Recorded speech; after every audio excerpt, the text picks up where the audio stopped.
Hey everyone, welcome back to Bucky's Customs. Hey, in this video I'm going to show you how I made this raised lettered sign using our LongMill. So stay tuned.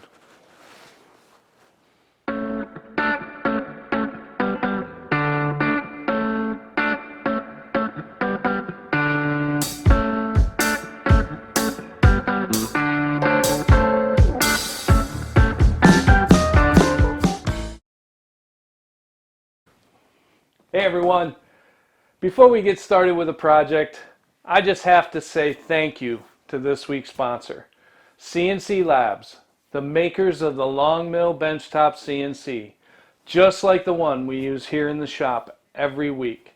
I love my mill, you will too. Go to their website, cnc.com, and order yours today. Now let's get back to our video.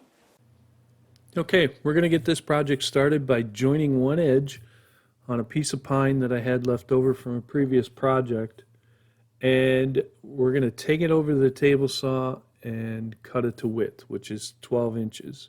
The length on this is going to end up being 24.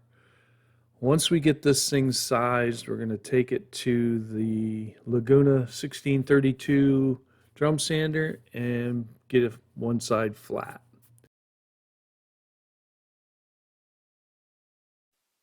Now that it's flat on both sides, we're going to mount it in the mill. And if you notice, there's a black surface there. That's called Shou Sugi Ban. It's a Japanese technique for burning wood. And what we did was we charred the whole surface, and then I wire brushed it, and then I hosed it off with some water and pretty much got it clean enough to handle without getting too many black marks on me, but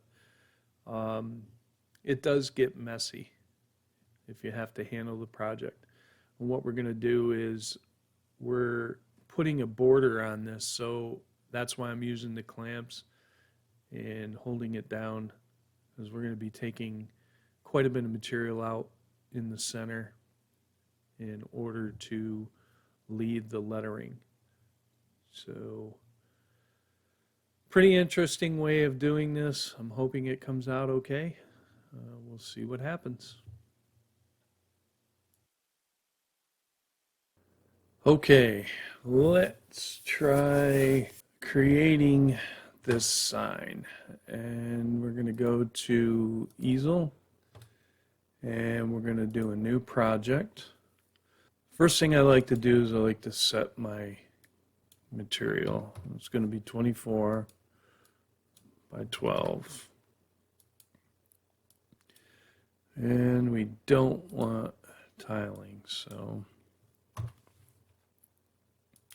we'll get into tiling in the future. I'm just not going to do one right now. Okay, so there's our material. So I'm going to go over here to text. I already know what font I want Bevan. We're gonna leave this the way it is, and I'm gonna type in inspiration. All right, and then we're gonna do text again. We're gonna do Bevan, and I'm gonna type in lodge.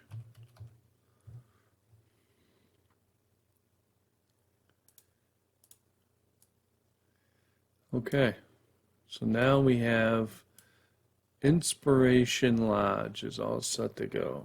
So now what we're going to do is I'm going to click this arrow here.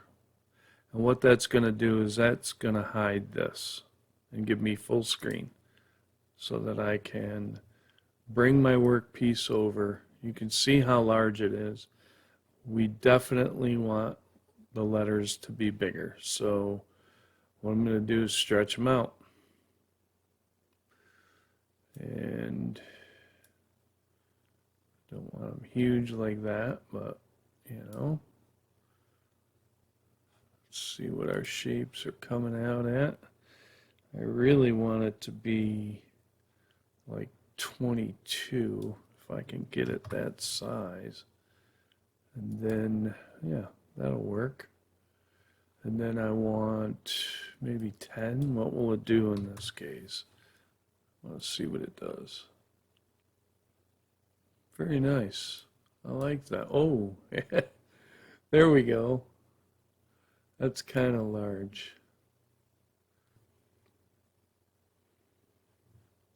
Okay, so now what I did was I created another line. As soon as I make this 10, there we go. Okay, I want this to be centered on the material. We're going to use Lodge, also going to be somewhat centered, and we're just going to make that bigger. I want to say 11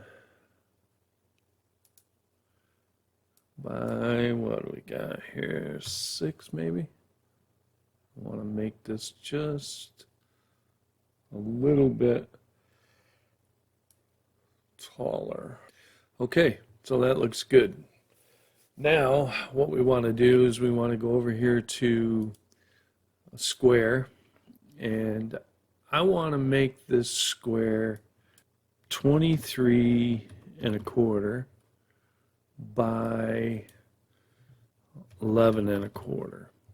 And the reason why I want it like that is I'm going to center it on the material, and I'm going to show a cut depth of 3/8 of an inch. Okay. And I'm going to orient this as send to back. I'm doing it so that I can see the letters. And I have to select inspiration, and I have to make sure it's pocket and make it 0. Okay, now I have to select Lodge, be sure it's a pocket, and select 0.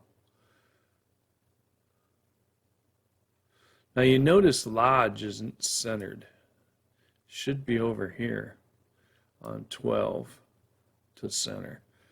So now we can look at a preview, and we'll just drag it over, and you can see that there's a nice recess and our letters are raised. Okay, it's exactly what we want.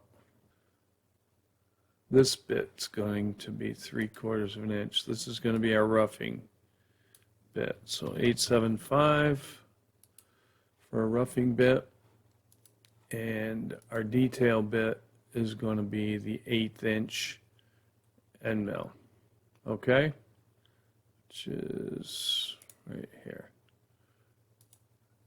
Here's our roughing bit. We're going to use that 7/8 bit to do most of this area where I'm wiggling my hand right now. And then the 1/8 inch bit's going to take it down to the letters. So we're going to do cut settings. I'm going to do roughing in a manual. I'm going to do 100 inches per minute. I'm going to do a plunge rate of 10, and I am going to do an 1/8 inch pass at a time.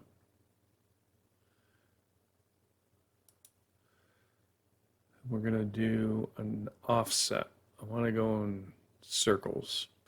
I got to change it to manual. Okay, we're going to do 70. We're going to leave that at 15, and I'm going to do this at 0.125. That's going to take 3 passes. We're going to leave it at offset. And then that should do us there. So now what we're going to do is we are going to export this G-code. Now you can see right here when I generated it, it generated a roughing code and a detail code. what we want to do is we want to save each of these, and I'm going to save them to a flash drive, and we'll go into GSender and load them and get the carve started. Okay, so we got GSender running, and right now we're going to turn the machine on and we're going to connect our machine. Now the next step is going to be to load the file, and what we're going to do first is the roughing pass. So I've put this on my desktop, Inspiration Lodge roughing. That's the one we want to set up first. And as you can see, all this area here is what it's going to take out with that 7/8 inch bit. Okay, we need to set our X, Y, and Z, and we've done that before in other videos. You're more than welcome to check them out. I'm not going to show you this time, unfortunately, but we're going to do that and get started with the carve.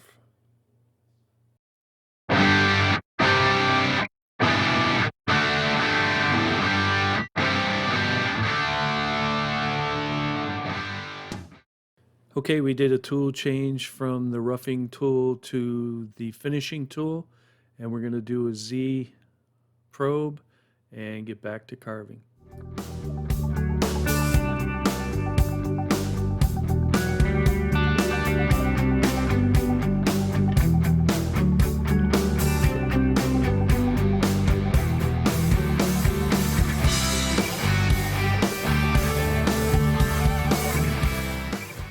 I just got this new detailing tool. I'm pretty happy we're going to give this a try. It's called a Microlux, and it has several different bits for it, you know, all different sizes and stuff. I'm going to do a close-up for you. But we're working on this sign, and the problem I have with this is I had to use an 1/8 inch bit in order to get between the letters, and when I did that 1/8 inch bit on this pine left some pretty significant marks that I'm not totally happy with as far as leaving them there. I have to stain this. If I was painting, might think about it, but I'm staining this, so I can't leave them there. They'll show up like, you know, like the sun every day, or if you live in New York, the sun every week, once a week. But anyway, I'm going to be sanding on this, trying this new tool out, and we'll see how it works. So we'll pull you in here. Okay, so hopefully you can hear me okay. You could see these marks right here. You could see those marks just with the camera there. So I'm hoping that I can get this tool. I'm going to try a narrower tool, I think. Maybe this one here will fit. Yeah, that'll fit in there. We're going to try this tool here. As you can see, a piece of paper on it. And let's give this a go.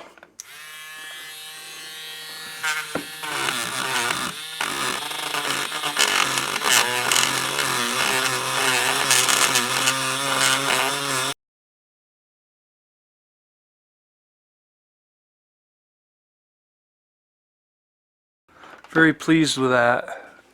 I'm extremely pleased with that. I'm hoping that you can see it.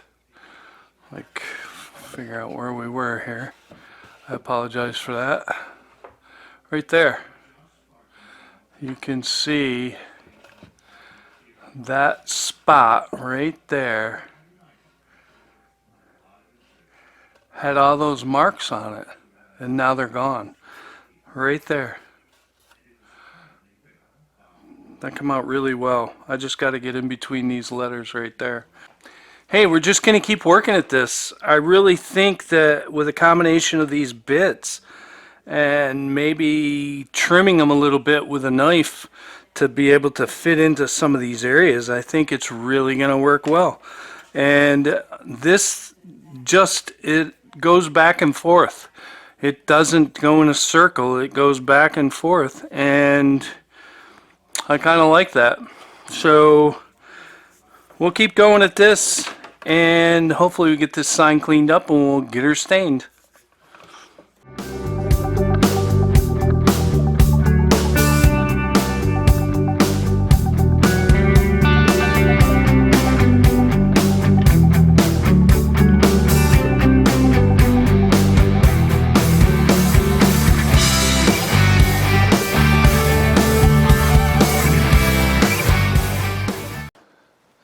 Well, I'll tell you, it came out great.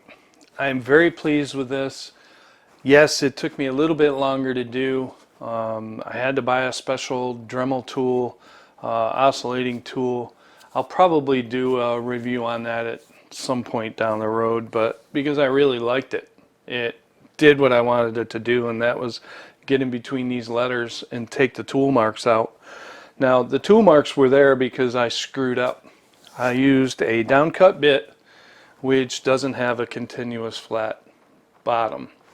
And if you use one that has a nick in it, like I did, it's going to create even a bigger problem for you. So as a result, you're supposed to use a upcut bit because it has a cutter on both sides, continuous, it's flat.